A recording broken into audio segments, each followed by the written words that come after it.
Map changes are coming to CS2. It's not a question of if, it's when. And that means there's a huge opportunity to profit. So in this video, I'm talking about the potential changes Valve are going to make in the months to come, and all of the ways I'm preparing to profit from these updates. Nowadays, whenever a skin collection is discontinued, prices surge. We've seen the pattern repeat itself over and over again. This was obvious back in September with the Armory, and just last week with the Anubis collection package, which was suddenly removed from the in-game store without warning. And by the way, I hinted at that last month, so hopefully some of you managed to get in early and profit from the move. So if you're able to buy into popular skins while they're still actively dropping, you should have the flexibility to either sell on the spike when a change arrives, or to hold long term as supply dries up with skins consumed via trade-ups. So the big question is, which collections are most likely to be removed next? Unfortunately, it's never easy, but I've done some research to make an educated guess. Before we continue, this video's sponsor, SkinSwap, is giving you a skin worth up to $50 entirely for free whenever you do your first trade and use my referral code. If you want to refresh your loadout, you can trade your skins for brand new ones in just a couple of seconds. Plus, the new Chinese markets feature lets you purchase cheap skins from Chinese sites directly, without the need for a Chinese ID or bank account. They accept deposits via crypto, MasterCard, and Visa. If you need to cash out, SkinSwap makes that simple too, with instant sell options to PayPal or crypto. On top of that, they run free daily, weekly, and monthly giveaways, with the chance to earn extra tickets simply by trading. Use my link or referral code for a 3% lifetime sales bonus and a free skin worth up to $50. Big thanks to SkinSwap for supporting the channel.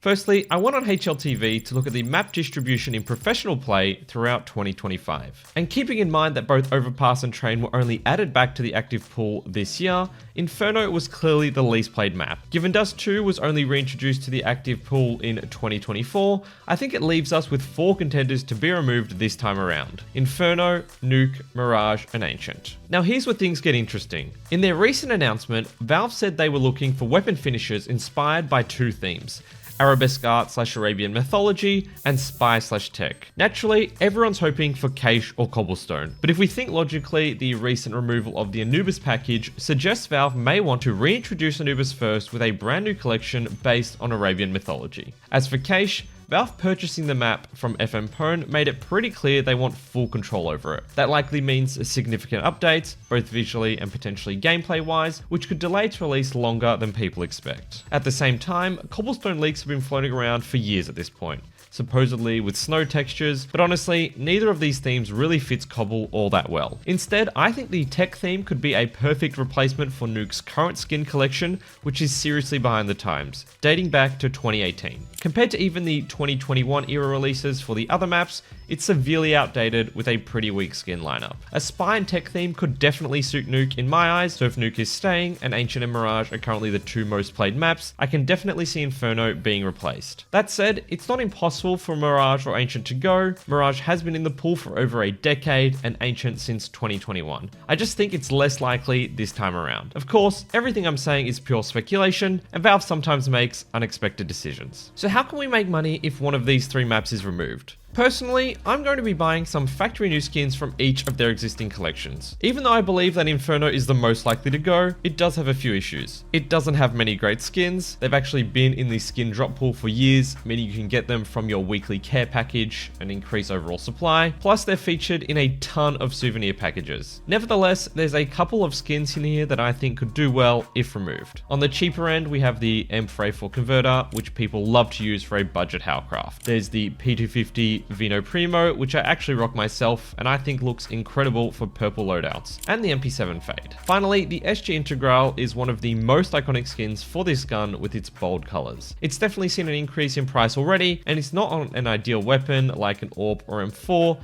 but I can see this going higher if it gets removed, at least temporarily. If the Nuke collection gets a revamp, then I think the M4A1S control panel and Glock Nuclear Garden from its current 2018 lineup could see a nice return in particular. There's just not many good looking skins from this collection, but since we're already potentially buying into a number of collections, we don't need to overly diversify within each one either. I've already picked up 30 Glocks and 2 M4s. If you think Ancient or Mirage are on the chopping block, you've got quite a few options. The USPS Purple DD Pack, Fennec Fox, and of course the Desert Desert Hydra are all extremely popular. But as you can see from this graph for the Deagle, its price has already been pumped like crazy in the last few months. In these cases, it can actually make more sense to buy cheaper filler skins that will slowly be consumed in trade-ups over time, even if the skins themselves aren't highly desirable play skins. For Ancient, I think there's even less room for growth, as the supply is quite low and the M4 is already sitting at 3.2k. For example, the COVID M4 only has 3,100 non-souvenir skins in existence, compared to 9,000 AWP Desert Hydras and about 23,000 M4 Eye of Horuses from the recently removed Anubis collection. Therefore, I don't think we'll see such a drastic price jump for these other collections as for Anubis, as supply is much tighter and prices at a significantly higher price point already. While we're on the topic of Anubis, I had actually purchased several skins from the collection to add to my loadout, including an M4 Eye of Horus, Apep's Curse, and Arizi's Reach in the prior months, in anticipation of the collection getting removed. But I'm not sure I'd advise buying in after prices have already 3 to 4x'd since removal. If anything, I imagine prices will be coming back down slowly in the weeks to come